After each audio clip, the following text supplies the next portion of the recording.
सकाळी उठलो आणि सगळं ऑफिससाठी आवरून घेतलं. पण मला लागली भूक. म्हणलं करायचं काय? तर लहानपणीची ना मला एक रेसिपी आठवली, जी मला माझी आजी करून द्यायची. ते म्हणजे गव्हाच्या पिठाचा उपमा. मग कांदा घेतला कापून, त्याच्यानंतर गॅस तापवला आणि त्याच्यावर ठेवली कढई. मग कढईमध्ये मस्तपैकी गव्हाचं पीठ टाकलं आणि सगळीकडून घेतलं ते हलवून. ते जोपर्यंत गरम होत नाही ना, तोपर्यंत हलवून घ्यायचं. दुसरीकडे पाणी गरम करायला ठेवलं आणि गव्हाचं पीठ काढून घेतलं एका ताटात. मग आपली रेसिपीसाठी तयारी झाली होती. कांदा वगैरे, शेंगदाणे सगळं काढून घेतलं होतं. मग काय फास्ट फॉरवर्डमध्ये टाकलं तेल. तेलमध्ये मोहरी गरम केली, शेंगदाणे वगैरे परतून घेतले, कांदा वगैरे.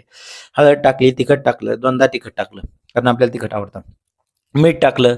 मग त्याच्यानंतर परतून घेतलं आणि ते तापवलेलं गरम पाणी त्याच्यात टाकलं. मग आपली फोडणी झाली होती तयार. मग चला, मग त्याच्यामध्ये पीठ टाकलं आणि गाठी जोपर्यंत जात नाही तोपर्यंत पीठ हलवून घ्यायचं. सगळं झाल्यानंतर आपला उपमा झाला होता रेडी. मग काय एका प्लेटमध्ये उपमा काढलाय बघा उपमा. आणि खूप दिवसापासून घरात हे लिंबू होतं. म्हणलं चला ह्यालाच घेऊ. पण हे इतकं कडक झालं होतं ना, फेकून मारलं तर कोचच पडेल. मग काय काढला आपला छोटासा डायनिंग टेबल आणि केली खायला सुरुवात. मग काय आम्ही सारे खवय्ये मीच झालो प्रशांत दामले आणि दिले माझ्याच उपम्याला रिव्ह्यू.